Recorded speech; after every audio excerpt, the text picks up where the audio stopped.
Now, today we will be talking about the troubles of teenage girls because, as you can see, today, Wednesday, on the nighttime show is actually a Women's Wednesday. It's got to do with the female gender. We're giving them the props, trying to empower them in every area of information and even more. And this is just what the little that I can do put together with VOP to be able to bring this kind of information to be to empower the women in that area. So today we will be talking about the troubles of teenage girls and how can we curb certain things about the teenage girls. There are a lot of things that is in the heating, a lot of things that is under the carpet that a lot of people don't know about. You might say until you hear certain things. For example, yesterday we talked about, it's a different topic altogether. We talked about, mismatched sex urges, talking about how in the relationship a man urge for sex is different from the woman. Sometimes the woman different, and in other words, satisfaction is not guaranteed. So we talked about it yesterday, and we've heard a lot of conversations, opinions, and so many summations based on that. A lot of women actually came out and spoke their minds on that, and so many people are shocked. The men also complained, and all of these actually geared to a particular place of where we are learning something. You might be not a very important topic to you, but it will surprise you and it will shock you also. That is very important. These are the things that you need to know. If you're going in politics, grassroots is very important. So you need to talk to the grassroots people because the other people who definitely, So this is like a grassroots, topic that envelop your life at the end of the day, which I don't even want to go into too much of the details. But today is the different thing altogether. We're talking about something different. It is the Women's Wednesday. So we will be talking about real quick, we're talking about troubles of the teenage girls. Dr. Kaite is already waiting, and she has been the ambassador of the show. Although we know we're going to be bringing a lot of others, but Dr. Kaite is already waiting for us. But then before I get to her, I like to let you know that today is a National Make Your Bed Day. It's wonderful and pretty much awesome to see that in some part of the world there are a lot of holidays and activities that people do, and it's not because they're doing it for any reason. They're doing it because they just want to make people happy and give information to people, awareness to people, so they know exactly what it is life should offer. So National Make Your Bed Day. I'm just going to bring this up. How to make your bed and, and other things. And it might sound stupid, but look, it's very important. Very important. This may come as a shock, but did you know that, we spend a third of our lives in bed? This is information that you need to get. We spend the third of our life in bed. Third of our lives, that's what we spend in bed. And so treat your bed like I can tell Jude to treat his bed very well. And Jude doesn't play with his bed, seriously. So treat your bed with respect. Treat your bed, Jude, with respect. TG, treat your bed with respect. These things are minor. They're minute kind of stuff that, it's not important, but they are very important. So when you do that, also respect it, because your bed deserves respect and it deserves it. That respect. September 11th is National Make Your Bed Day. While you are turning off your blaring chipping on, beeping alarm to wake you up, to consider that having an actual bed to sleep on is still relatively new, but of course, given the entirety of civilization. That's a civilization we're talking about right there. So it wasn't all that long ago that our ancestors actually slept on mounds and leaves. Our ancestors did the mulch, or if they actually were very well off, big bags of feathers and, scrounged from the barnyard, and that should actually give you a new appreciation for your 500 thread count sheets, and of course the micro fleece plus the duvet, the cover, all of that stuff. So do the right thing. Make up your bed every morning and be grateful you are not actually sleeping on the hard, cold ground like me and like some people. Because I love to sleep on the ground, cold ground. This is our job, Judy. Is our job. I actually wanted to have Judy in the house to come talk about this bed thing, but Judy canceled the meet thing. I say, look, these things I talk about, they're very important. Judy canceled the meeting. Can you imagine how Judy canceled the meeting? That he was supposed to be on air to tell us exactly how important the bed is. Some people just think these little things are just not important. Okay, so since you decided to cancel it, it's okay. Please, my mom used to tell me, if the way you dress your bed, is the way you sleep on it. All right, that's the fun part of it. Let's get into business. 10 o'clock, I'll be taking a break.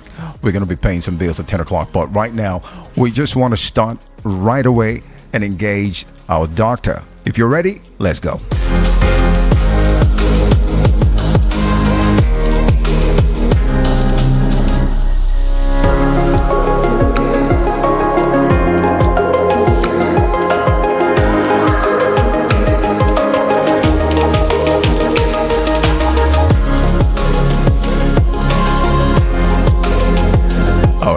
All right, so welcome once again. Is the voice of the people is 90.3 FM. I am Rahim on the Nighttime Show. Today's Women's Wednesday, where we empower women with a lot of information, the girl child to the womanhood, and that's why today we will be talking with Dr. Ekaite Kupu, happened to be a gynecologist and expert. He's been there for obstetrician and a gynecologist, as a matter of fact, and she has been doing it for over 30 something years. She's a professional when it comes to that. I don't want to give too much details because she's a very humble person. She doesn't need all of that big talk. But right here is Dr. Ekaite. Dr. Ekaite, you're welcome on board. I appreciate the fact that you're always here with us.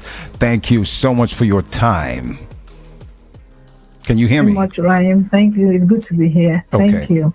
All right, Dr. Ekaite, we've been actually talking since last month. We've been talking about different series about women, conception, understanding the mother-daughter relationship and all of that stuff that had to do with women's body and stuff like that. Today, I mean, let's go back. Last week, Wednesday, we talked about a lot. I know a lot of people didn't have the chance to ask you questions because, but there was something that some people wanted me to ask you, and they wanted me to bring it up again, and that is the father figure. And number two, it is the dysfunctional father figure, or the dysfunctional father. Because I asked the question last week when we were talking about understanding the daughter-mother relationship. And I said that people say, scientifically proving, that the girl child, according to what I understand about the Oedipus Rex, I don't know a lot of people might know this Oedipus Rex, where the female is always attracted to the male and the male is attracted to I don't want to get into details, so some people know what I'm talking about. For those who don't know, don't worry, we'll take time to explain that. But the Oedipus Rex thing, which implied in the situation of not just a mother should be handling and understanding, and the girl child when she's evolving to a womanhood and all of those things, and I said that, is it true that it's going to be very difficult for a girl child to do well when there is no father figure? And you explained and you say something about, if the father is not a dysfunctional father. Please, I like us to establish that first. Let's establish that, and then we will get into the real topic for today, which is the troubles of the teenage girls and every other thing about the teenage girls growing up, getting to a level, and all the other things that we need to add to it. So please, let's start with this. Are you seeing me right now? I can hear you. Yeah, I can't see you, but I can hear you. Well, you can see me now. They made it possible for me to be able to see you. I see you now. Thank God. Oh, I see somebody now. No. It just switched over now. It's, yeah. That is me. Oh, that's me you're seeing. It's not somebody. Oh. It's me. No, I see you now. It wasn't before. It was just audio, but now I see the video. Okay, fine. All right. So Yeah. I'm happy to see you too, because seeing me and seeing you is pretty much awesome for me. I think that will enable us to communicate properly well. All right.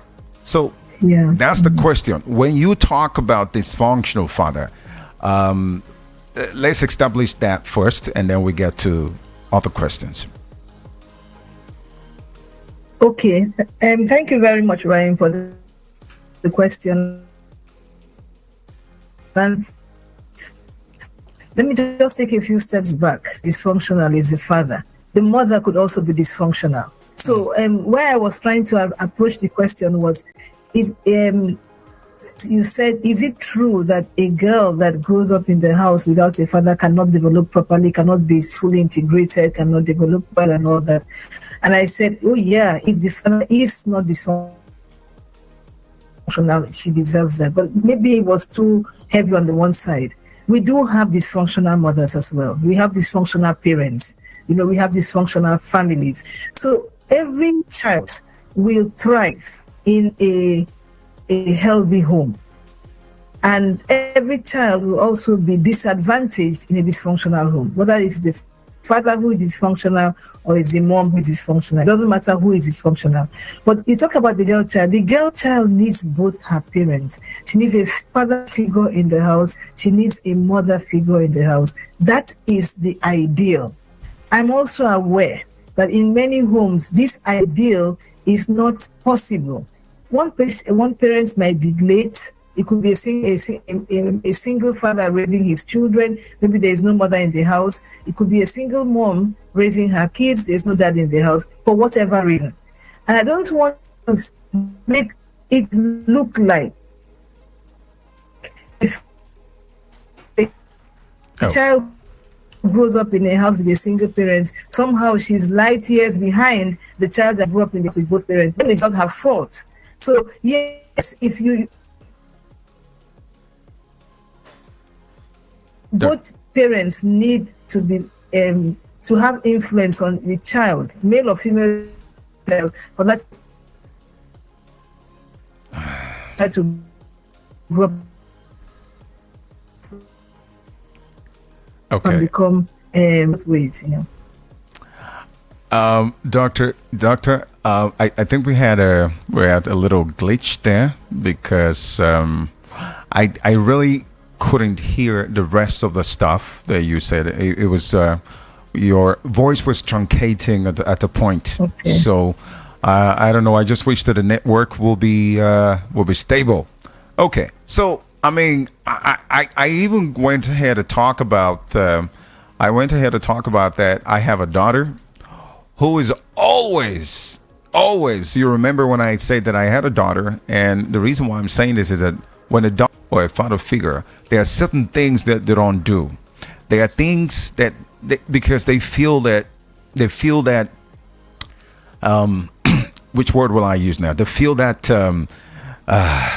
that grazing strength from a father. They feel that stuff. So I mean, a girl child, a teenage girl, can be with a mother and misbehave most times. That's why, they say the father must be there. There must be a father figure, even if it's not a father, or it should be, someone who will exercise strength. I know that some women do the same, but I don't think it's the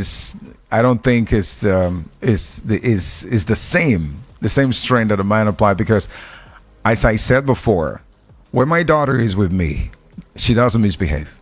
When my daughter is with me, if I take her out to any event, she does not move. She's always looking at me to see my reaction. So does that apply on some women? Because I'm still standing on that foot that says that because most of the time when there's an issue in a family and they ask the woman, where's your husband? Is the man not in the family? They said no. And when the girl child, the teenage girl, is misbehaving, is doing and bringing shame to the family, they are quick to blame the father, because they feel, and everybody actually see it as the father should be the one to control, as the head of the family, should be able to control, the script in the family, control your daughter. And so I'm still saying that. I know that some women actually have that. They can do better, but men, father figure, very important. Secondly, you said it is good to have a father figure, and they have a role to play in this, not just women.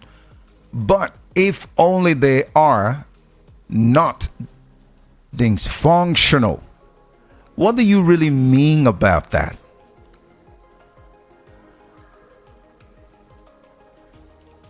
Hello? Okay. Doc, are you there? All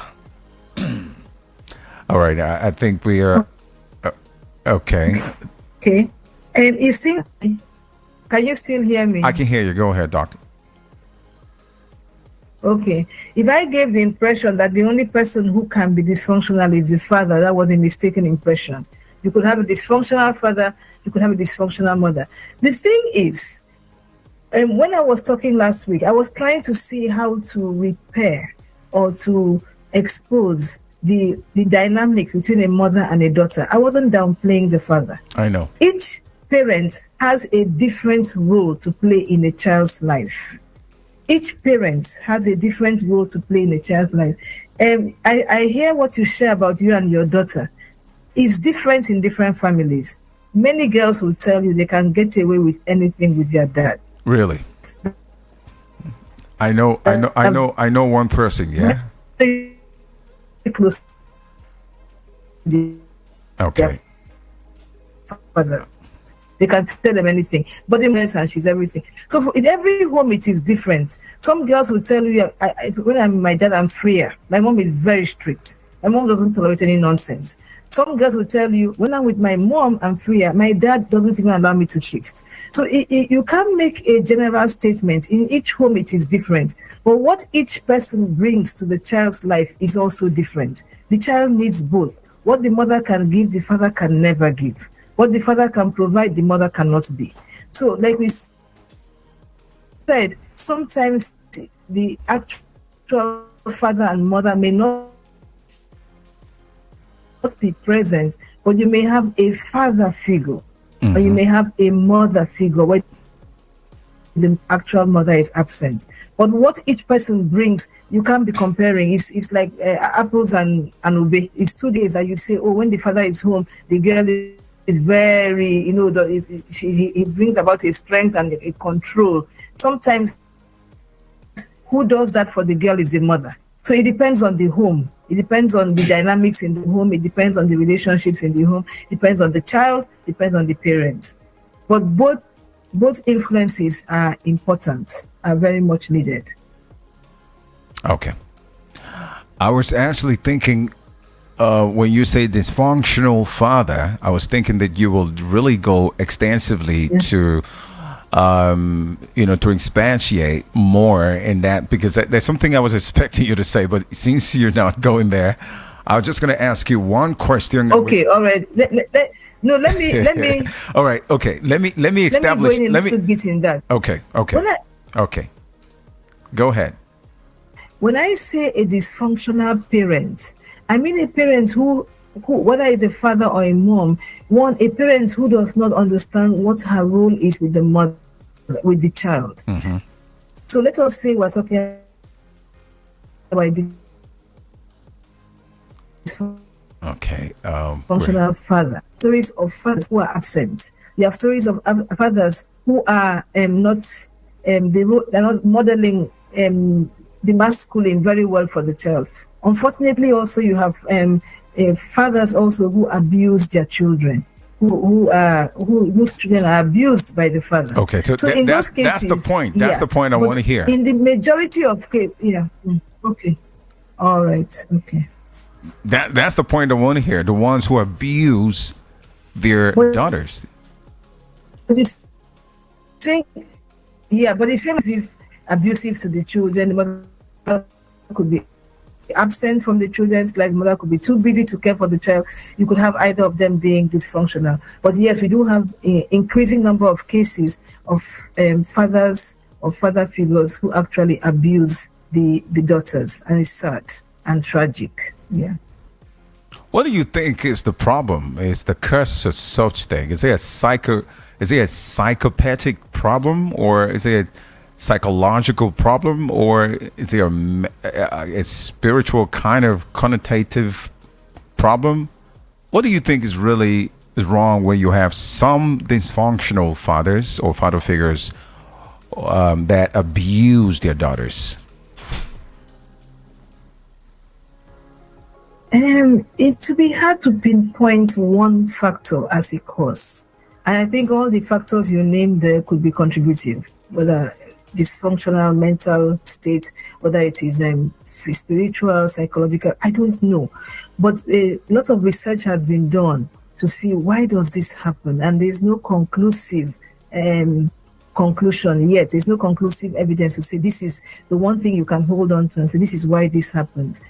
So my energy usually is to try and see how to prevent it from happening, how to create a home where this does not happen, how to protect the children from that kind of thing. Because when a child is abused, particularly with a sexual abuse by a figure in her life, is supposed to have been a protective step, you set her back in many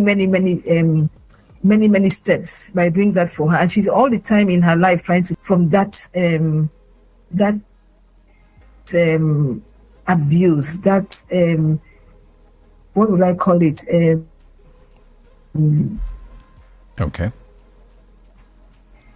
Project usually goes into trying to help the parents to see how do you make your home abuse free? How do you make it safe for the child?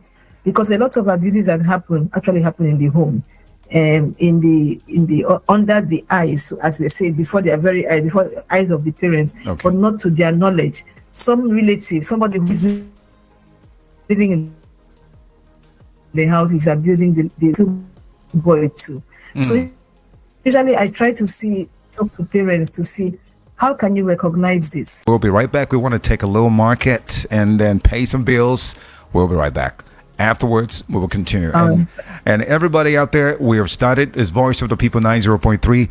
And remember that the lines will be open so you can ask a couple of questions. I know you have some barging questions you want to ask Dr. Ikaita Ekup. So please stay on. We'll be right back after the break. We'll be right back.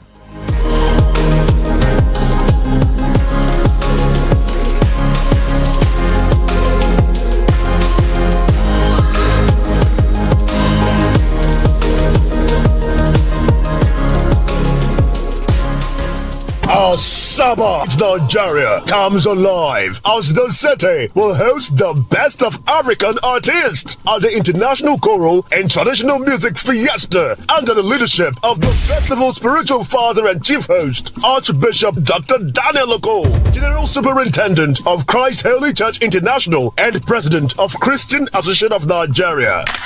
Such as Wafday Line Array, speakers and digital amplifiers, Preseno's digital mixers, and studio equipment, Coswell Works combos, just to mention but a few. We offer flexible payment plan handled by our financial department with 24/7 customer care support system. You can visit our website on www.iruka.com to avoid buying fake products. You can also visit our showroom at number 36 Lagos International Airport Road beside Golden Tulip Hotel. Iruka, never settle for less. If you want to be heard, say it here on Voice of the People, 90.3 FM. People, 90.3 FM.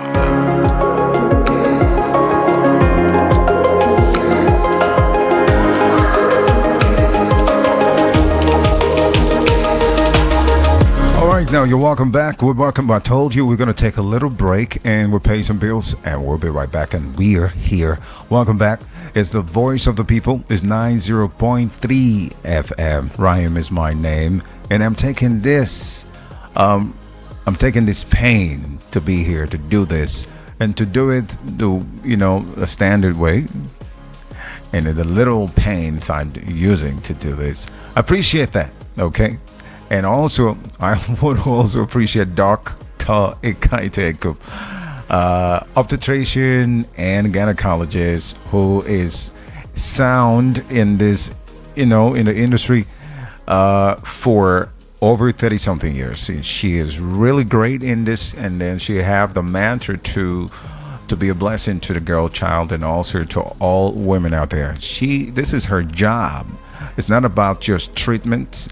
It's also about psychological, medical, and all the cools that she's actually adding to make sure that you get women, empower women in every area of their life. So today is that day. We're talking about what's it called? Troubles of the teenage girls. And we were trying to establish my question that I asked when we were talking about last week, Wednesday, when we were talking about understanding the daughter and mother relationship and all the stress and the situations that go in all of that. People don't talk about the relationship anymore. People don't talk about how they can fix it. And that's why we have dysfunctional relationship. Not just dysfunctional relationship, we have a lot of dysfunctional marriages. It happens. It might not be coming from one person. It might be coming from the other person. And sometimes when you see somebody who's divorced, I'm not talking about that. That's not what we're talking about today. But I'm just trying to, rewrite something. So when you see somebody who is not with a wife or with a husband, some people just use, call them names, to do the name shaming thing. And, nobody knows exactly what's happening. But somewhere somebody has faulted. And whether you like it or not, that definitely will affect the child. And mostly we're looking at the girl child because today, Wednesday, is a day dedicated to women and the girl child. Not said. Okay, let's go back to what we're talking about. Now, Dr. Kaito, you're welcome back. We are back, and thank you for staying with us.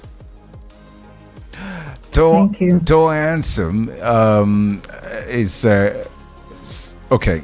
Maybe I should just leave that. Okay, so let's go to what we're talking about. Lastly, before I started asking you deeper questions for the teenage girls. I know you have a lot to say. Well, we're going to keep it simple and straightforward. You mentioned abuse, and I said that's what I want to hear. And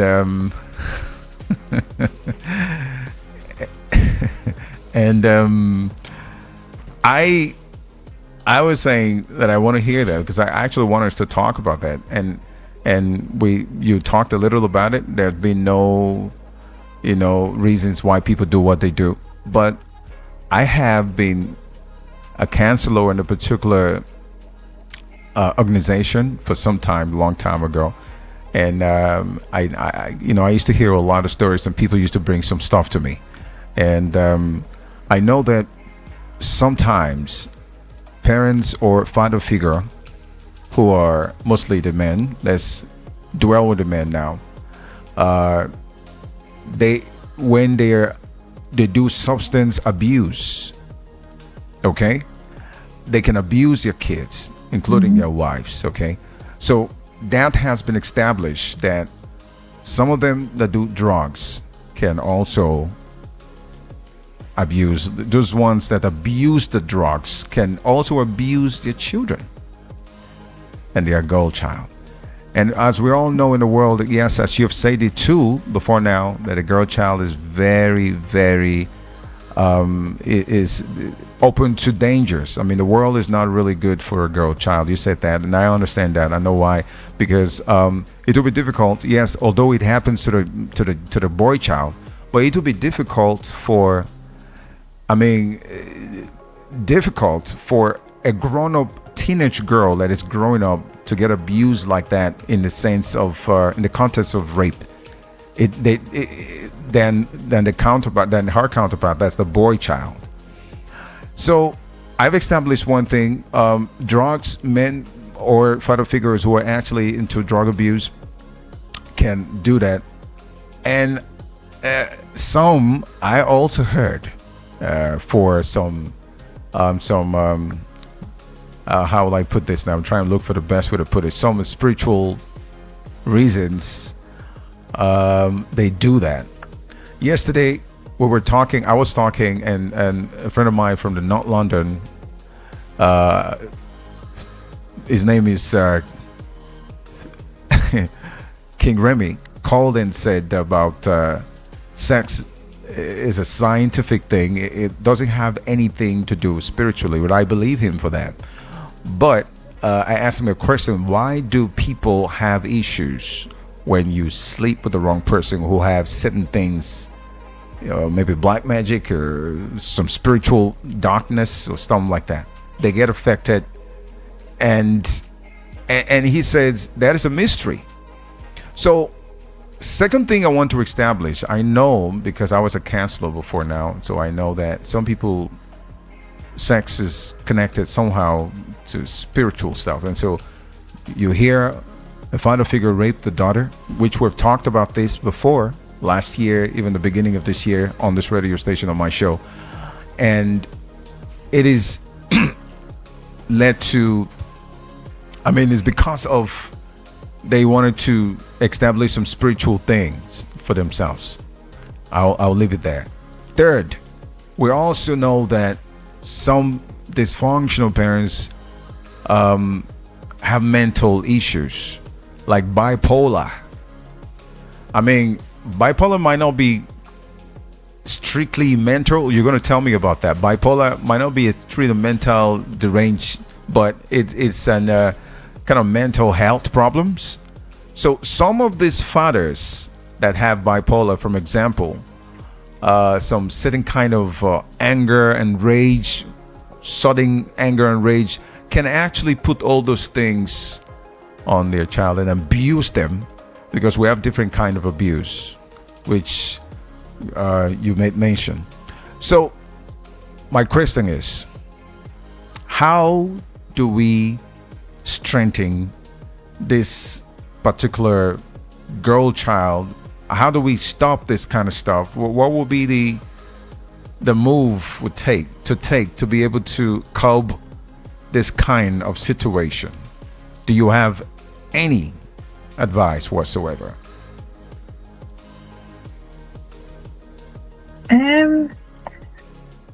This is a very, it's a very complex topic. Oh yes, I know about that. It's a very complex topic. It's a very it's deep, and there's so many ramifications to it. The place I usually take my stand, or where I stand in this complex maze of possibilities and happenings, is how to protect this child. Okay. No matter what the father is going through, whatever drugs he's on, whatever mental problem he has, No child should have to go through that. No girl, teenager, or child should have to go through that because somebody else is having an issue. So where I put my energy is to see, how do we as a society, how do we as families protect this child from whatever is going on with the adults? How do we protect this child from that disaster, from that defilement, from that being attacked or being destroyed? Because these scars that child carries affects her until she grows old. It affects every other relationship. It affects the way she sees herself. It affects the partner she's going to choose. It affects the way she relates with her children in the future. It affects too many things for it to be allowed to happen at all. Whatever is going on with the adult sick person, whoever the person is. So that's where my stance is. There are people who are trying to see what's wrong with the man, or with the adult. It could be a man or a woman. How can we help the person so that it doesn't happen? While that is going on, I'm urging people to see, please protect this child from whatever the man or the woman or the adult is going through, because of the damage it does to him or to her and to the society into the future. So that's where my kind of thrust has been. That's where my energy has gone into, really, over the years, when I hear all these stories and so on. While we're still finding out why, can we please keep these children safe because of the consequences of what is going to happen? In one way, it helps the child, yes. In another way, it also helps the deranged or damaged adult from at least reducing a person in the whole equation, which is the child. Okay. So that's where that's where I put my energy for now. Yeah. I don't know the adults need to be helped. I don't know they need to be counseled if they accept that they have a problem. But where the child is concerned, they have too much power. So that child has to be protected. Yeah. All right, let's leave it there. I wanted to ask you that, that when there is a dysfunctional parents, like outside the country, in the developed countries, they have places where they take the kids to, which it doesn't go down well with a lot of Africans who live abroad. I wanted to ask you, how do we, when the government is not trying, how do we build that kind of, even if they build that kind of stuff, how do we even trust them? But I'll leave that aside. So let's go to the real deal, which is the teenage girl, or talking about the problems of teenage girl problems, which includes her appearance when she's getting to an adulthood. Education, dating, bullying, friendship, self-esteem, peer pressure, anxiety, substance use, and menstruation, depression, anxiety, panic attacks, cyber addiction, and etc. All of those things are some of the problems that they go through. So I want to ask you a question based on a question that I got earlier. It says, I am 17 years old and I have not started seeing my periods. I feel embarrassed because all my friends have seen theirs and she's just 17. What would you say about this, Doc? Okay, so let's to answer her, I just want to say this. That whole area of teenage, the adolescent child, is a transition. Moving from being a child to being a woman. It's a very confusing time for many women and even for families, because you had this little girl who was, so sweet and loving and, very obedient and, just spontaneous and so on. And then you observe a complete change in character, usually as they move through teenage years, because they're trying to discover who they are.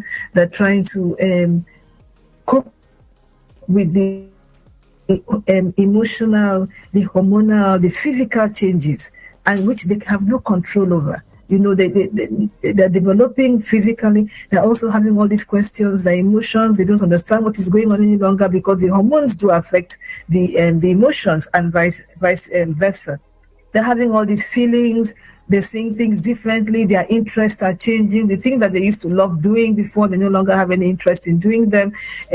Sometimes parents feel pushed to the side because they don't even want to be seen with the parents. Like they want to have their own space and do their own thing with their own peer group. Okay. All right. That kind of stuff. So it's part of the problem. If this 17-year-old girl is not seeing her menses, you can imagine what life is like for her. You can imagine how irritable she is at home, her short temper, or she starts to withdraw, she's ashamed, she won't go out and everything. But you see, there's no timeline template for when you can see your period. The time when a girl starts seeing her period for the first time, we call it the age of menarche, the time of first menses.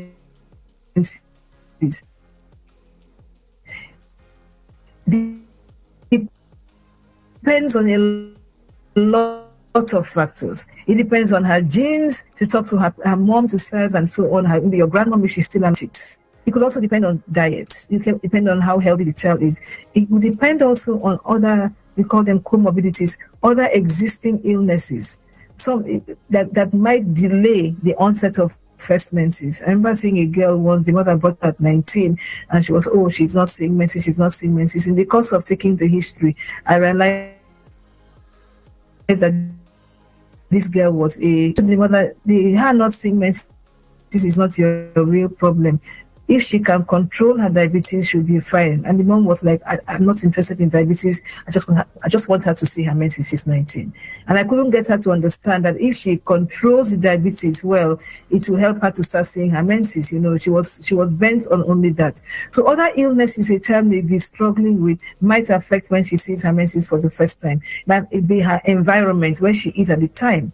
So it will be good for this 17-year-old girl to explore, to find out, or see a doctor and find out, is she okay? They should do her test and say, examine her. But she really needs to be reassured that, look, everybody must admit, you didn't do anything wrong. You didn't fail in an exam or in life's exam. And they all saw menses, I didn't see my menses. It's not a competition. There's no scoreboard for this. So to own her own journey. But if she's worried, she could check with a doctor and make sure that she's okay. And if all the tests are okay, let her just wait. It will come. Her anxiety isn't helping matters either. That could make it worse. But to say, look, girl, you're okay. Your menses is not your identity first until it comes. If it's not okay, they will tell her what next she needs to do. Does she need to take some drugs? Does she need to do anything? Is there any treatment that she needs to have? But on the whole, 17 years old is not too late. Some girls see their menses that late. So she should find out what is wrong. But most of all, let her build her self-esteem back.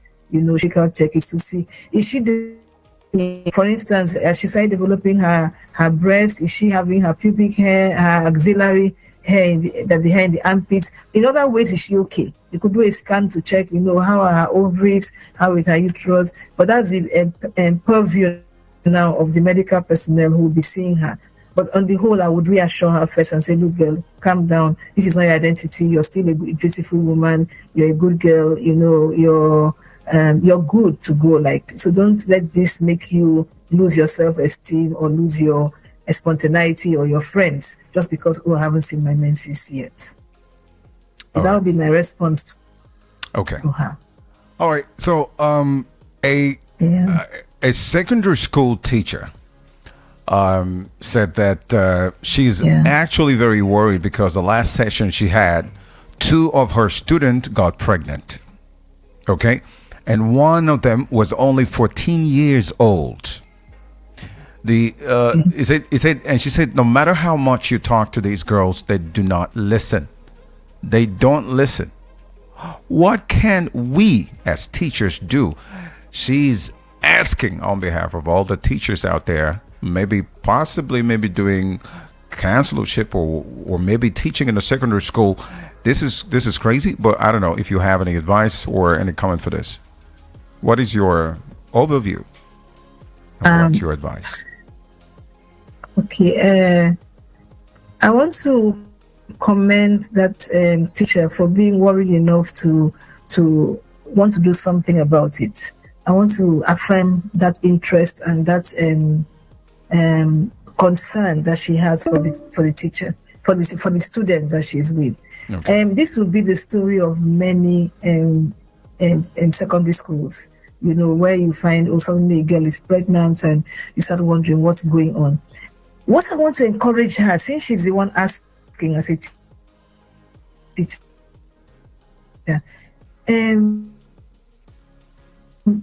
do not presume that every girl is coming from a healthy home.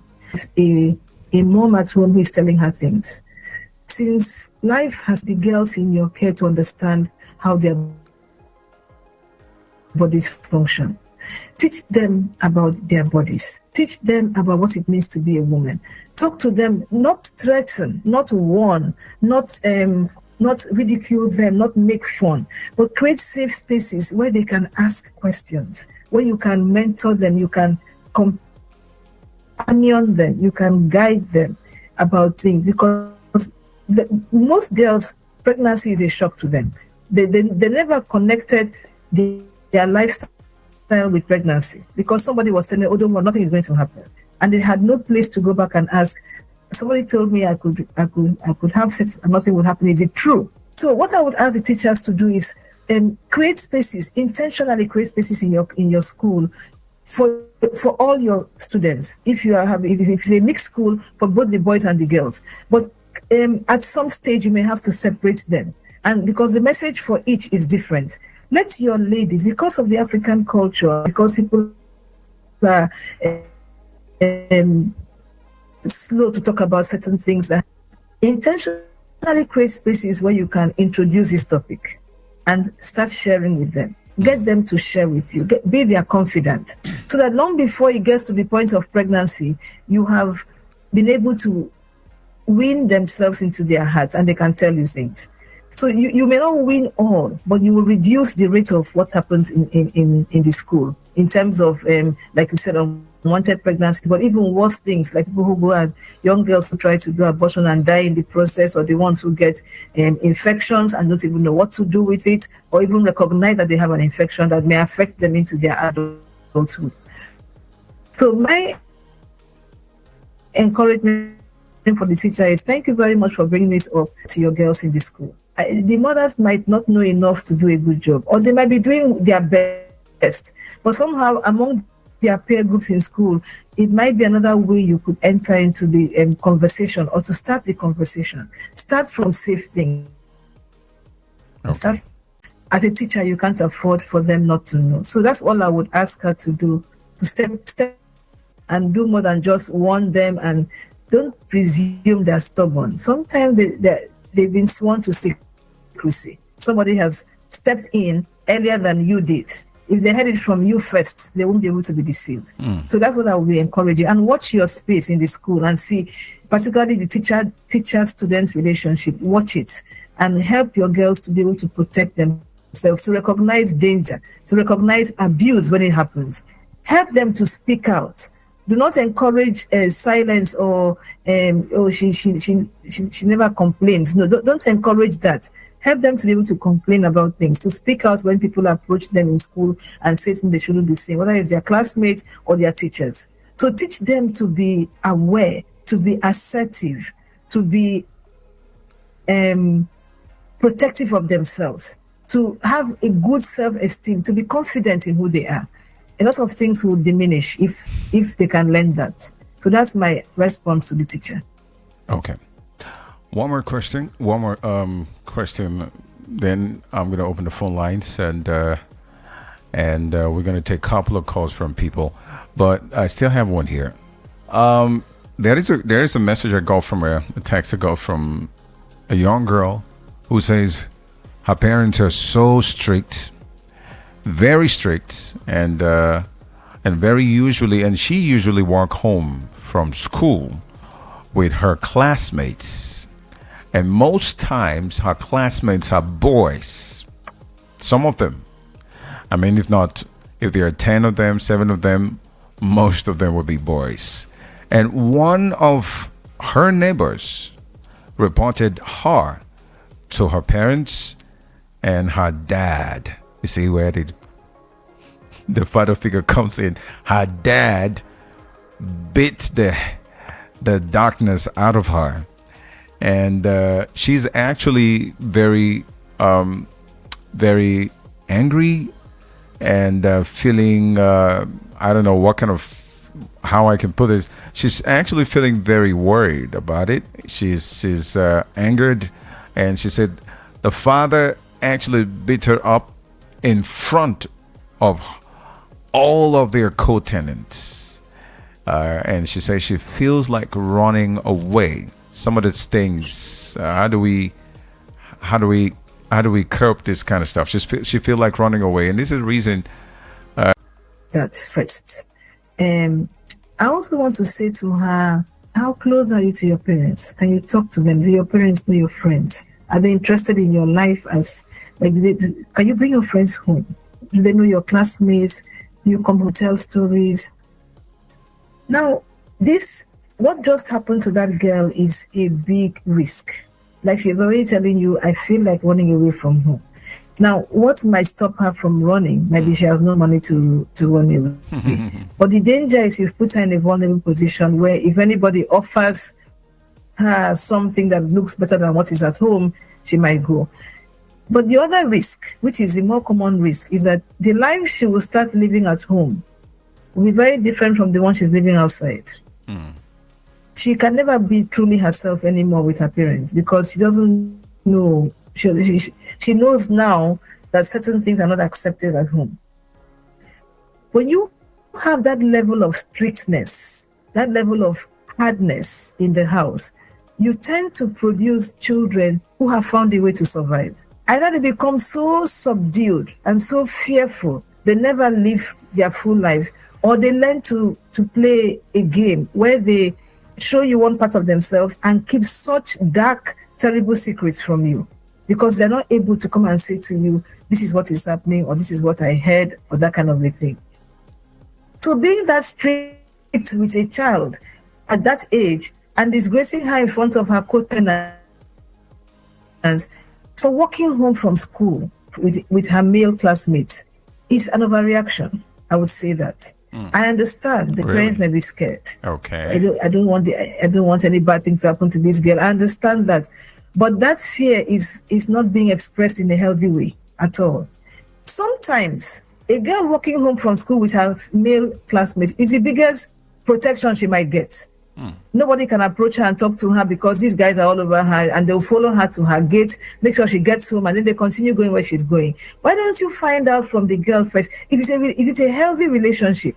What's going on? Or start telling her, these boys boys are not bad, you could have good friends, but watch out for this and watch for that. Instead of calling the girl and discussing with her, somebody told me they keep seeing you walking, what to say. But now that father has put the fear of God into this girl. The girl probably does not understand exactly why the father is beating her. Because if truly she is only walking home with those boys from school, she hasn't done anything wrong. But the father is not beating her for what she did. He's beating her for what he has in his mind, or what he's suspecting might happen, or what he's afraid might happen. Why not communicate with this girl what might happen? What he has done now is not going to prevent anything. If that girl is going to be wayward, she's still going to be wayward. Because she has not sat down to help the girl understand, look, these are the things to watch out for. This is your strength. This is your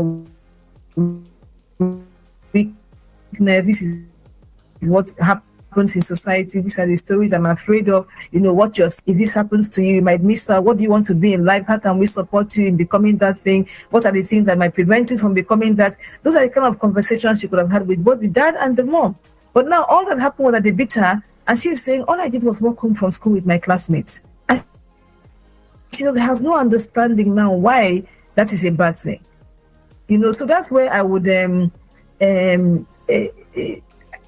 advise or encourage the parents to find a healthier approach to preventing what it is you are afraid of.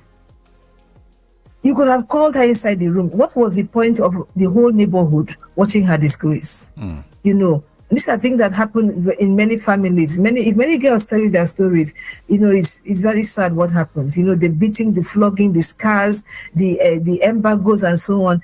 Some of them, it helps. Some, it just damages them, and it helps them to create what I would say negative secrecy, you know, from the parents. They don't have the freedom to share. They can't ask questions. They can't come when they're in trouble or when they are afraid that they might be in trouble. They also use these occasions, teach the child, tell her what you're thinking, let her know what is in your mind.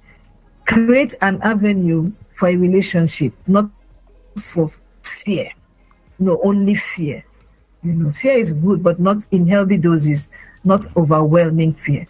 I have talked with women who are now adults and who are now mothers, and if they tell you what happened when they were growing up, some said I used to travel out of town. My parents never knew. I was doing drugs. They never knew. I was alcohol, men. They never knew. Is it because of the misunderstanding they have with your parents that made them do that? Because they can't. Because they can't come home and share. They cannot. When it starts, they cannot come home and say, "Mommy, this is what is happening. What are you thinking?" Or there's no relationship. There's no forum for discussion, for talking. One of them said, "I came home once and I told my mom something, and the next thing I knew, all my uncles had heard. My father was calling me to ask me what am I hearing happened in school." And all she did was share with her mom. But that's the typical that's the typical African man. That's the typical African parents. It's a typical African, and all of this. Yeah, but is it working? Is it working? Well, you tell me. Because if it's working, why am I having a teacher to ask me why am my student getting pregnant? Why do I have parents coming to say to me, my daughter is not talking with me any longer? Why do I have many women come to the hospital and tell me I'm taking them for surgery, and they're like, please don't tell my mom what you saw during the surgery? Is it really working? Wow. Is it working? If it's working, fine. But if it's not working, can we try another approach? Why are so many, when they go out of the country and they go to countries where some of these, like you can't flog your child in front of neighbors outside in some countries. I mean, immediately you'll be picked up. How do they cope there? How do they raise the kids over in those places? Is the outcome different? Are we better than the ones who are raised differently? Even the Nigerian parents who raise differently because the law doesn't allow them raise them the way they would like to raise in the country. Okay. I just wonder, do we want to pass the same thing to our children? Is it healthy? Okay. I'm going to open the lines now because the video is about to go off. So I'm going to connect you again if it goes off. So 0700 903 903 903. WhatsApp call is 08171756338. You can call any of those numbers and ask questions concerning our topic for today. I'm actually having a good time with Dr. Ekaite Ekup, talking about the troubles of teenage girls and all of that stuff they're going through, their problems, which I established before now, telling you that those teenage girl problems are issues that includes anxiety, it includes body image change, consciousness, emotional dilemmas, identity crisis. Of course, that happens. They have very first menstrual period, which it would just treat a little. Is it dating, bullying, friendship, self-esteem, peer pressure, substance use, of course, menstruation, which I talked about again, and depression, of course, panic attacks, and of course the one that is reigning now, which is the cyber addiction. So if you want to call in, ask questions, come on, let's go. Hello, what is your name, please? Hello? Where? Okay. This is another night. Hello. Hello? Are you there? Okay. Can you hear me? I can hear you clear. Okay. Louder. Okay. So what is your name, please? And where are you calling from? My name is Edidi Oekpo. I'm calling from Ekpeta. All right. Edidion, go ahead. Do you want to ask questions concerning the topic for tonight? Yeah, the topic tonight is very, very fantastic. So, I want to say that a child that is not under, he did not grow under both parents, can never be the same with the child that live also together with the mother, and they come out to know their left and right, and they do not take it kindly with the mother too. So the blame is always pushed to the mother than the father. Okay. All right. So that's what you want to talk about. Okay. Thank you. Thank you so much for calling in real quick. Dr. Kaito, you heard what your brother said? Hello? Okay. Is Dr. Kaito there? Okay.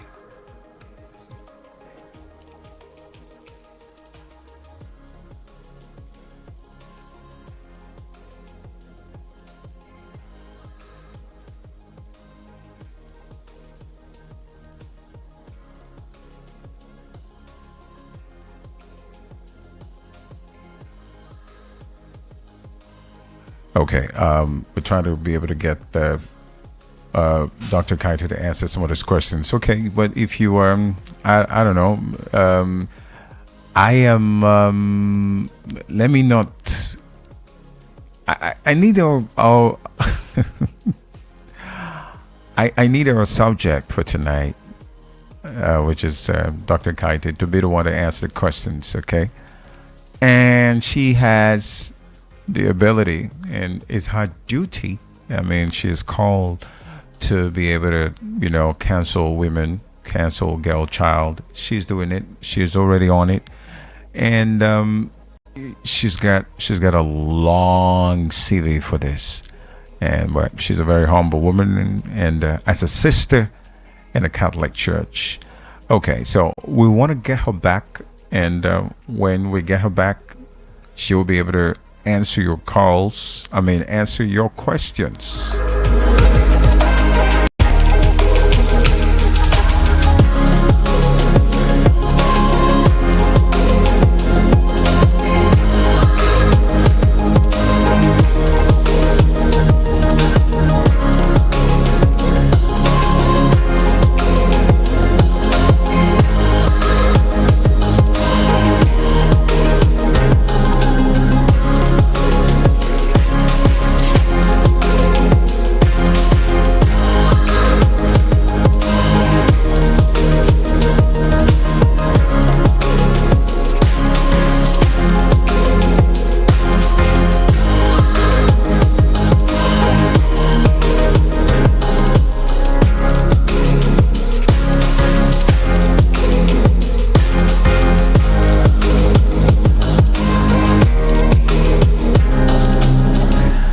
So we're trying to get Dr. Kaito Echo for her to join and answer the question real quick in less than 20-25 minutes. So you're going to make it short. Just ask your question and say what you want to say. If you want to support what she says, fine. Just keep it 1 minute, at least 2 minutes. Don't talk much. Okay. And talking about the authoritative parenting, if it's a good strategy or it's trouble for the teen. She's been asking the question if that is actually helping. Authoritative parenting, if it's helping. Well, I don't know. I think it does help. For me, my parents were authoritative. They bit the smelling stupidity out of me, and they made me strong today. So I don't know. I don't know, but for some people it does work. For some, for some it doesn't work. And I don't know. But it's okay. Dr. Kaito, welcome back. Thank you very much. Okay, Thank so you. somebody called, one of your brothers called and asked a question. Okay. I don't know if you heard him. He said He said he was establishing a fact that a child that is raised with parents, with the complete parents, would never be the same with the one that was not raised with their complete parents. Is that true? Now, I'm very slow to generalize because I've seen so many different. If a child's father died, and then the uncles step up and replace, kind of be the father figure in the child's life. Of course, that child will miss, oh, I wish I had grown up with my dad. But there's nothing she can do about it, or he can do about it. If it's birth, and the grandmom raises that child, I don't want to make children feel, oh, because your mom died at birth and your grandmom raises you, you always be 3 steps behind the one that the mom didn't die at birth. I think it's more than that. That's why in Africa, we have this beautiful communal existence where you say it takes a village to raise a child. So that's where I'll becoming a woman and a man have a child, whether it's within a marriage or outside of a marriage, but there's a child. And then they have issues and they call them in court, they say irreconcilable. And maybe they have to go their separate ways. All I would ask is that you factor in this child in that decision, the benefit of having the mom and dad in their lives, even if it is by maybe, okay, when the child grows up and becomes something, he may not forgive the mother or forgive the father. That's when maybe the mother didn't tell the child, this is who your real dad is, and maybe raise the child as somebody else's father, or maybe block the child from hit the child with all kinds of stories about the father. The neighbors could have stepped in and said, look, the way you're raising this child, she's going to have issues. To go and rescue that young boy or young girl and ask what's the problem and stand as an advocate for that person, for that child at that time. So I mean, it's really hard. But then let me get another caller, because I have just 10 or 15 minutes to go. 0700 903 903 903 08171756338. If you want to ask Dr. Ikaito's question about the topic of tonight, you can go ahead. It's the troubles of the teenage girl, and we've talked extensively. While I'm waiting for any call to come in, I'd like to ask a question. I got a message. Yeah, let me see. Okay. So this one here says that my daughter asked me at what age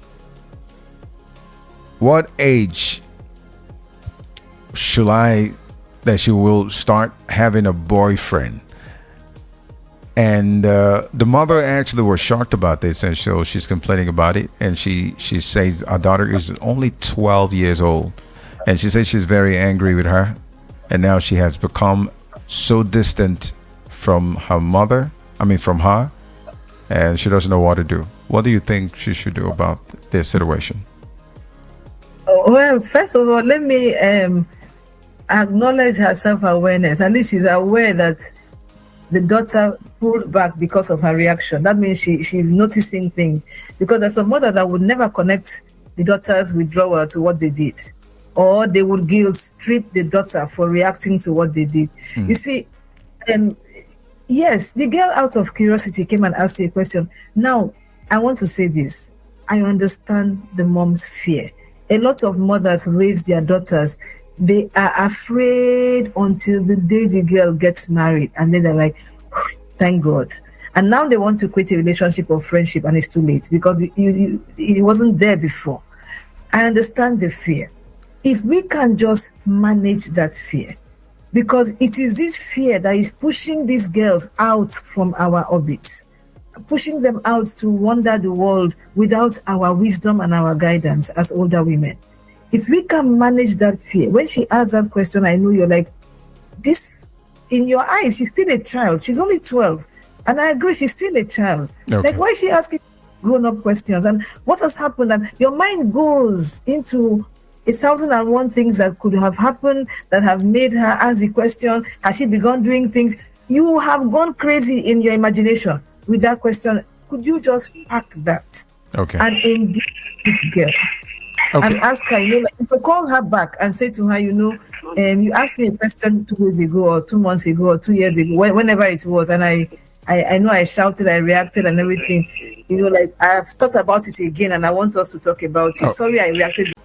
And recover the relationship. I think the mom should, come in to the daughter and say, hey, do you have a moment?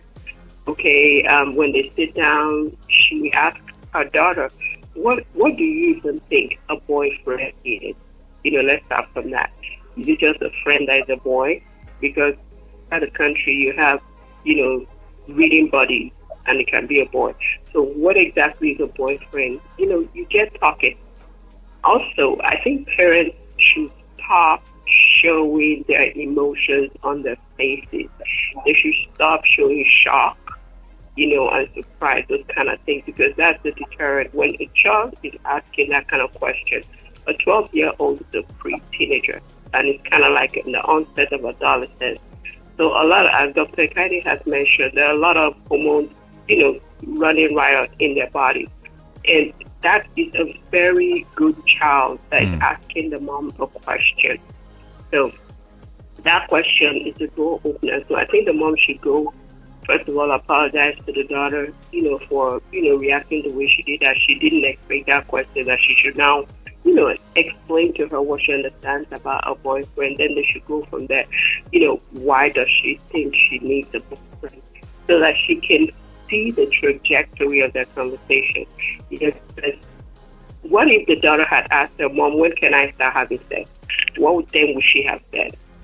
So it's an opportunity for her to build that stronger bond and to actually be able to rein in any misconceptions, and also prevent the child from learning from the wrong people. Okay. But that aside, I also wanted to talk about I wanted to talk about the example of dysfunctional parents and daughters and children that are subject to that. I have so many cases. There was one man. It was actually a story that was told to us in one of my children's schools. This guy, he's the father of this little girl, and the mom goes to work early before the dad. So the dad used to give the daughter a shower. And after giving the daughter a shower, his finger goes in. He says that's the final step to giving the child a bath. So one day, the mom, mistakenly, something happened, her schedule changed, and she was now giving the daughter a shower. So after, giving the daughter a shower, the mom was now patting her dry first daughter and was actually, having intercourse with her on a regular basis, because the mom was with her children, our daughters.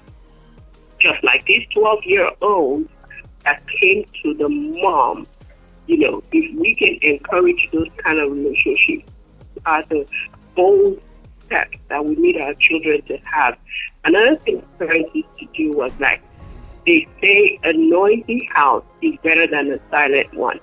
So if your children are not making noise in the house, go find out what's going on. Your children must be, children talk a lot. So if all of a sudden everywhere is quiet, what is going on? Why are they quiet? So we as parents also should be very alert. I'll stop it at this point. And that's it. Thank you so much, Mrs. God Ken. give us all healthy families. Amen. All right. In Jesus' name, you're welcome. All right. Okay. Dr. Kaite, go ahead, please. Yes. Yeah. The stories she told are true, and they're more rampant than we acknowledge. There was a woman who brought her children to the hospital, 3 daughters, and to a clinic, and then they noticed that all 3 children were having STIs, sexually transmitted infections. Infection, okay. The last child was still breastfeeding. She was still carrying the child on the back. And when the person who attended to them said, what's going on? Why are these children like this? What is going on? And she said that she didn't realize that they're poor people living in a kind of slum part of the town. And she kept wondering why, when she woke up in the morning, her baby's pampers was loosened. And then the husband would say, these pampers are not the good type, but we buy the ones we can afford, the cheap types and everything. Until the day she woke up midway through the night and actually caught her husband in the act. These were his daughters. He was abusing all three of them. What was wrong with that? What was wrong with him? What's wrong with him? I have no idea. But he was abusing all three of his daughters. So when the woman brought them to the hospital, and of course the person who saw was like, this is a reportable offense, we need to tell somebody. The woman said, all I want you to do is treat these girls. I take them back home. Don't start raising trouble. I don't want trouble, because where am I going to go to with these three children? So there are so many stories we could tell about things that happened in the home. That's why when we're talking about the way a teenager is going to pass through her teenage years and become a young adult depends a lot on how her childhood was with her parents or with whoever she's living with.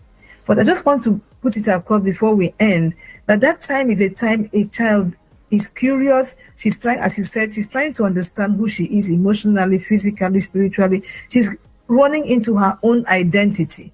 She's discovering who she is. So it's going to be, it's kind of a turbulent time for her.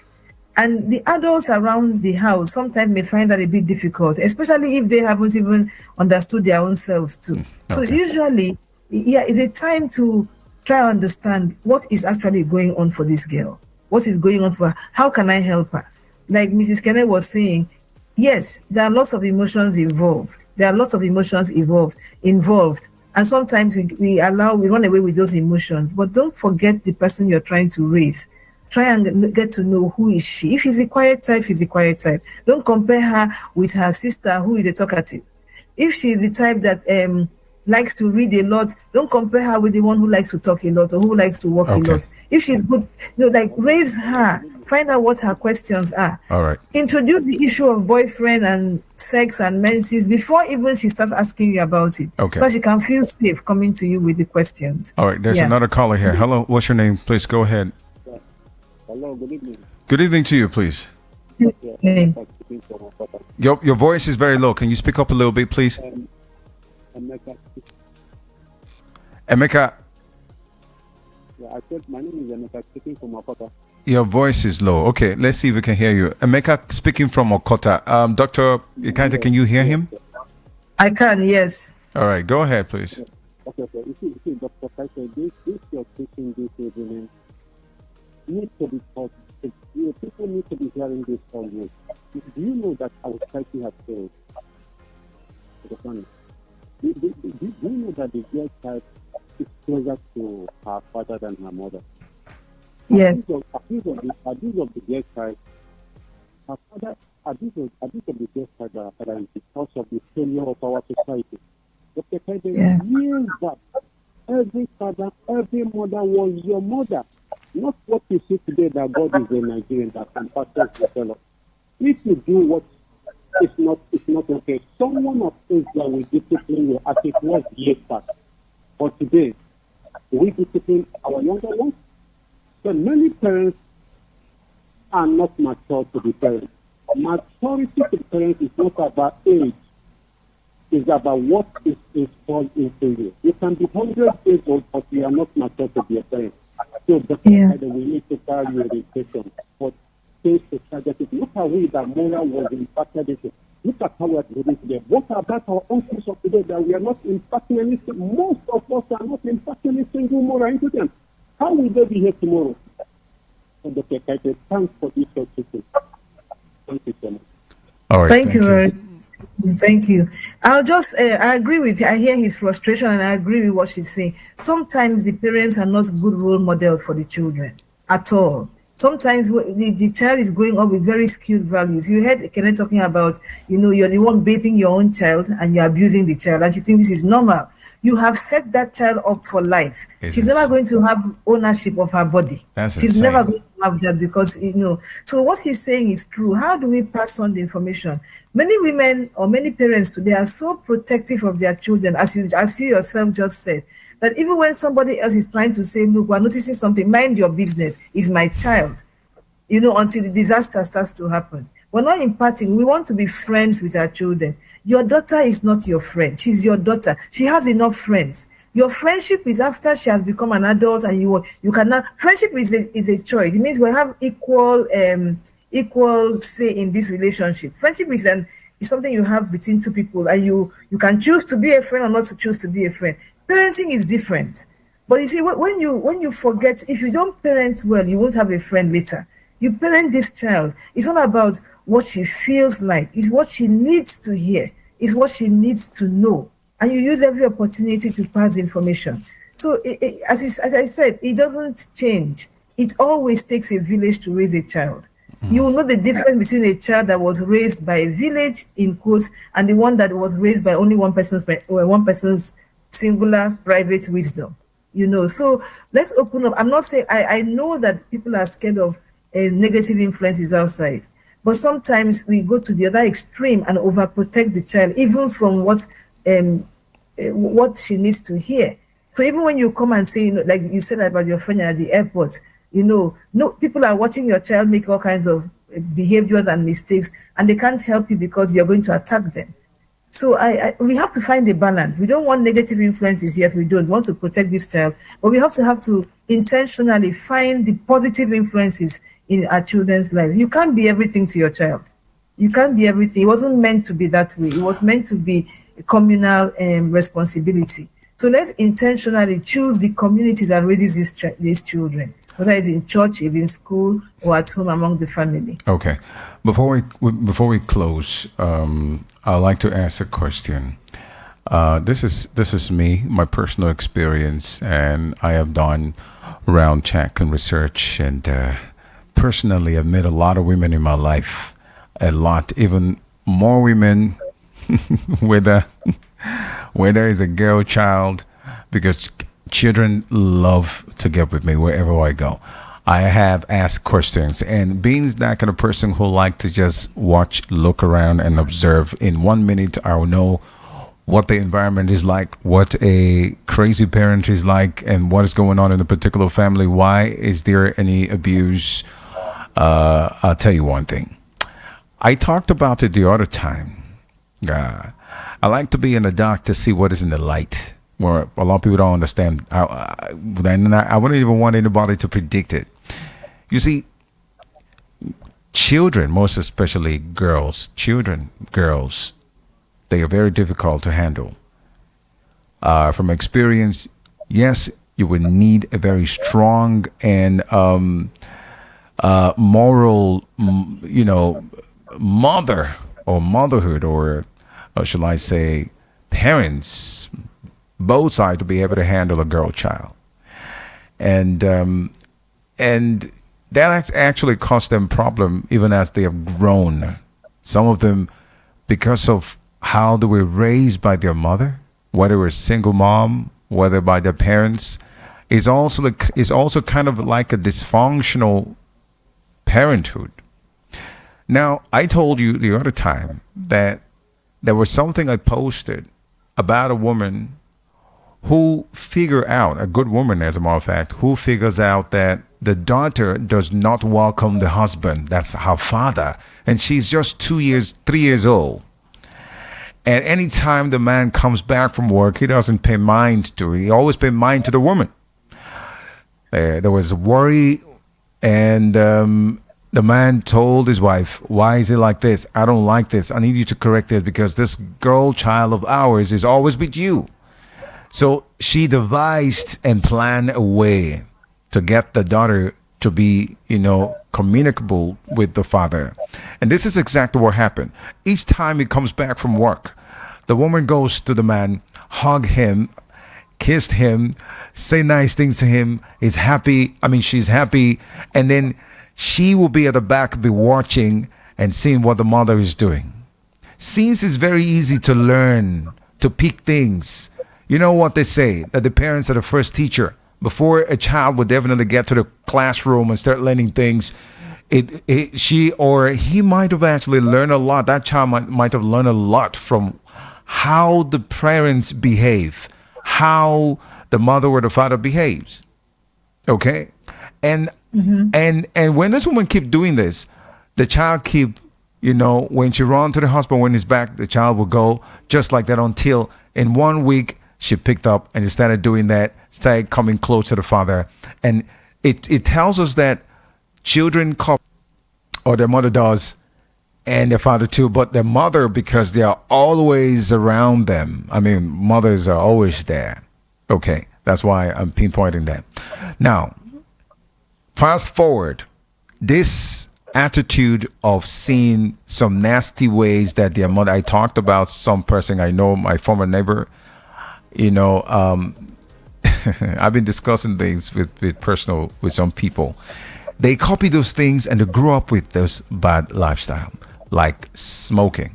Because they see their father smoke in front of them, they smoke. Because their father do some crazy stuff with women, they want to copy. Parents don't understand that they need to stop doing that. Some parents think that is good. So when the child grows up to be an adult, she starts picking up some things. And I posted something today on I don't know, those of us that are close to, I don't know if you saw it. I'm just going to read it out. Younger women are more likely to be attracted to men, or younger women, they are more to be attracted to men who show dark triad traits, narcissistic, and of course, Machiavellian kind of character, psychopathic, and people who are actually those traits, or have those traits characterized by the mimicry of competence. And so, generally women want a competent people with competence, generosity. So, but they see, younger women see those things from all the boys that they see. They like all those kind of stuff, and they find out they feel that can definitely help them, or maybe make their home, or maybe they can get married to somebody who looks hard, who is a bad boy. You know what they say? They say girls like bad boys. And at the end of the day, you think that definitely will secure marriage and a good family. And that will be another dysfunctional stuff. And they start looking for churches where they'll go and start praying and asking God for whatever. I'm just saying, it's my own experience. This is the last question I want to ask. I don't know. A lot of people are calling, but I think my time is fast spent. What do you say about this thing I just asked now, I just talked about? Yeah, you're quite observant, and but you see, like, let me just say something. If a girl grows up in the home with a father who is a protector, who is there, who loves the mother, who is helping with the children, who is family centric, and who sets a standard for how men are supposed to be. He's there for his children, he's there for his wife, he's upstanding in society, he tries to cultivate all the good habits, and is a good role model for the child. The daughters of that man, when they grow up, that's what they're going to be looking for in a man. Mm-hmm. If you don't get to that standard, they won't even notice you, so to speak, because their father has shown them this is what a man in the home looks like. So subconsciously, that is what they're looking for. They're not aware they're looking for it, but when they notice it, something says, yes, this is familiar. Now, the reverse is also true. If a young girl grows up in a house where a man is abusive, where he's always beating the mother, shouting at everybody, like you said, maybe all the bad habits, maybe an alcoholic or a smoker or whatever, that's what she's going to be looking for too, subconscious. But for the girl child, let's the girl child, I mean. Let me specifically say this: that the girl child copies so many things because she's a girl. Yes, from the father. Yes, they're attracted to the father, but they copy because they are seeing another woman in them, which is their mother. So they copy the way they dress, the way they talk. So yeah, I'm trying to use the two. They're going to copy the mother, the way they dress, the way they talk. Yes, they're going to choose for a partner their father. So that's why I'm saying the two in the house, the father and the mother, are very important. They're going to grow up and pick a lot of attitudes from the mother, and are going to grow up looking for a man like their father. So it's important what the father is like in terms of choosing a partner in the future. Oh, okay. Now, if Dr. the Kaite, father was absent, Dr. Kaite? Sorry? Can you pause? Okay. I wanted to pick a call because I noticed the person calling, but it's okay. You can finish what you're saying and then let's go on.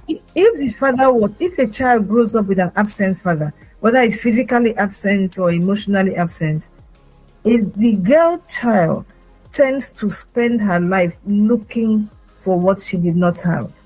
So that's the girl child that will likely go for an older man because she's actually looking for a dad. She doesn't know she's doing it, but Okay. that she doesn't know she's doing it, but she has missed something in her childhood that she's hoping that somebody else out there is going to give to her. Okay. So either an older man or she goes for a man, but she's hoping the man will be a father to her that she did not have when she was growing up. And if the father is a kind of like a bad boy kind of trait, like what I said, a bad boy kind of trait, she'll be looking also when she wants to get married. She'll be looking for that kind of bad boy traits from. Now, yes, either she's looking for it subconsciously so that she can get married to somebody like that, or she starts looking for it because that's exactly what she does not want. So anybody that shows that trait, she might run away from the person. But the tendency is to pick somebody that is familiar to something you saw when you were growing up. That's the danger. That's why it's important for the kind of person that the girl grows up with. Okay. I know women who have been very intentional in they notice that the husband has, like maybe he's doing women, he's doing drugs, he comes home drunk every time. And they know, I don't want my daughter to pick this as a standard. I don't want my son to grow up and become like this. So they intentionally introduce these children to another figure in the family that has morals that she would like them to copy. But it's important for the girl child that both parents are good models for her. All right. Both parents. Let's pick a couple of calls and then we go. Hello, what's your name? Where are you calling from? Good evening. Good evening. My name is Maxwell. Maxwell, go ahead. Ask a question real quick, please. My name is Maxwell. I'm calling from Miranda. Go ahead. Ask your question, please.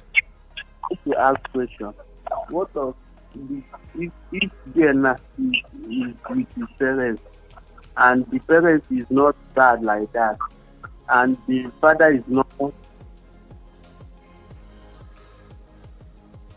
that is not and the girl run out from the house. What is the meaning of that? Please, can you take that question again real quick because your line was breaking. Hello, Maxwell, can you take the question? Okay.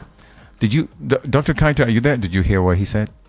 No, I didn't. I missed it. It was breaking. All right, another caller. Hello. Good evening, sir. Good evening, Akuchinya. Go ahead, ask a question real quick, please. Okay, I want to ask for a lady that happened that she was raped. Okay, she was raped at the age of 12, and she confronted her mother and tell her. Though she was raped in her school principal raped her. So she told her mother, and the mother couldn't do anything but to shut her up and have to change another school for her. And she couldn't stand the shame because she was seeing the classmates and they know everything that happened. So she couldn't stand the shame. She had to quit from the school.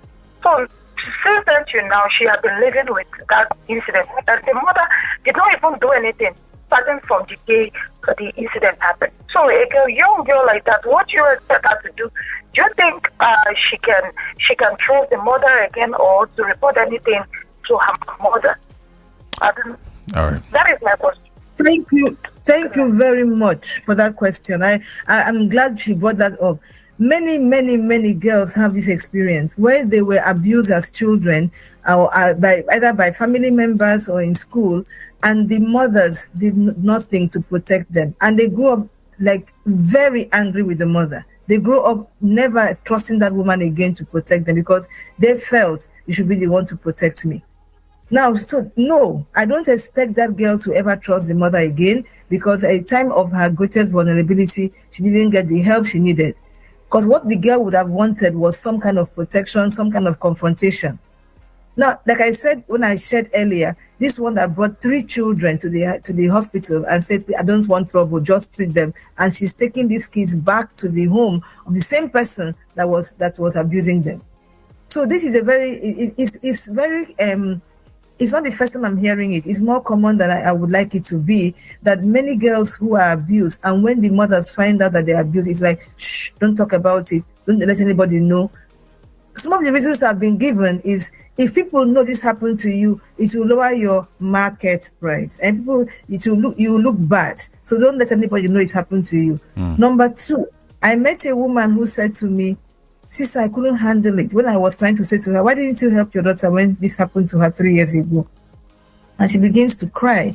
And then she says to me, it happened to me too. And I couldn't handle when it happened to her because it was just opening up wounds for me. I didn't know what to do with it. I didn't know how to handle it. So I just told her no. And we moved from the neighborhood. I moved to another place.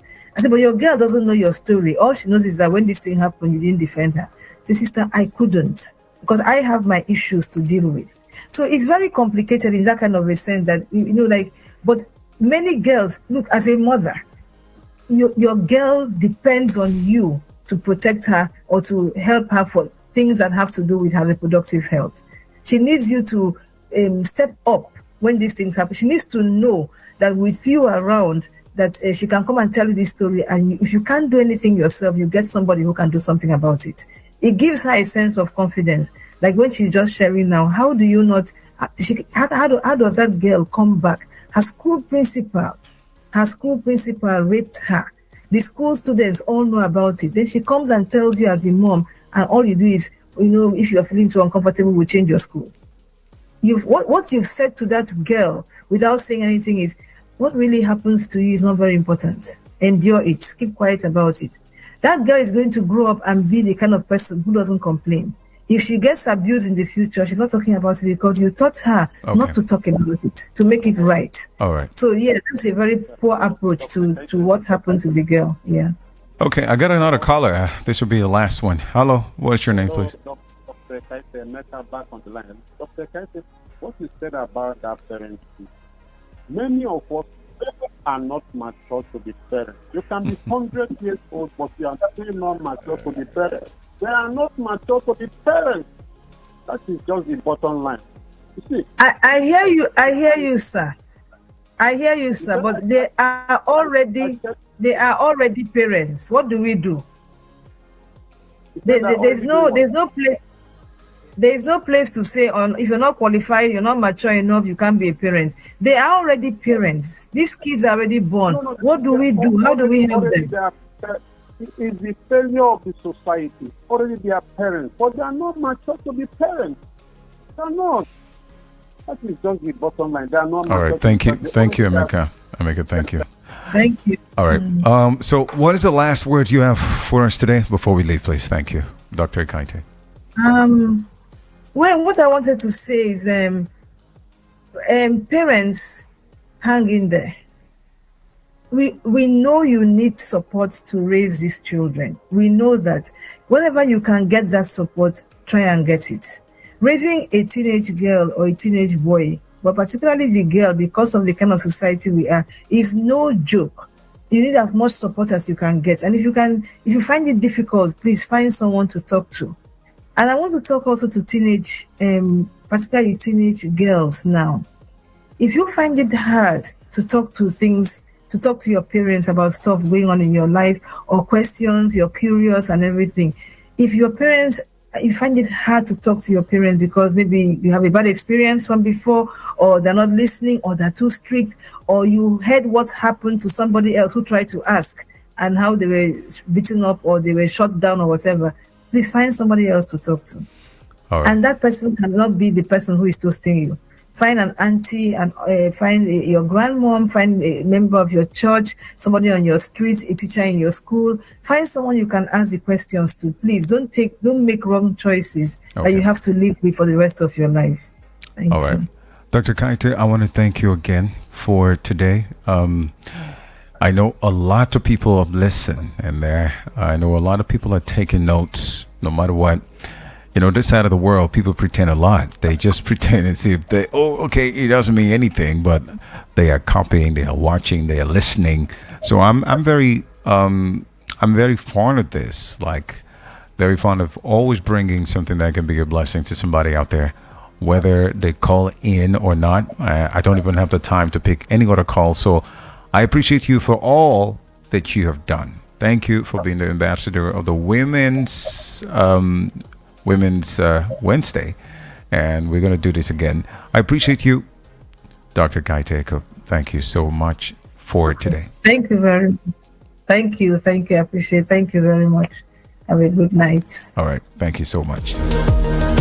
All right. So I need to go. But then I just want to say shout out to all the Americans who lost their loved ones at the 9/11, the Twin Tower. You remember back then in 2011, September 11 was kind of like a conspiracy. We talked about it for over 3 months. What was it? Because George Bush, who happened to be the president at that time, did he take certain kind of, let me put it down like this, bribe to be able to let these people, the Al-Qaeda, to come into the United States to destroy and kill people like that? Who knows? It was a conspiracy. They were talked like this, they talked like that. But all of that did not change the fact that people died. And we respect the family of those who died, including my own person who actually lost everything, Charles Bruce, who also have a huge business, a multi-million-dollar business, rather, in that particular place in the Twin Tower, and had to leave the States to come over here, change things in this place in the broadcasting firm. May his soul rest in perfect peace.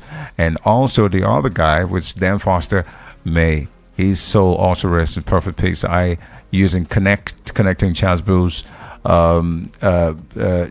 Bruce, using him as a connection to Dan Foster. These are one of my big friends in the broadcasting, and so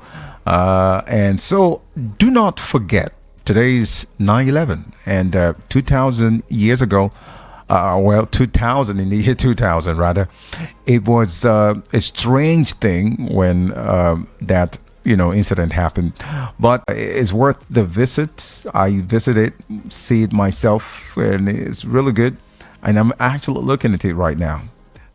So it's awesome.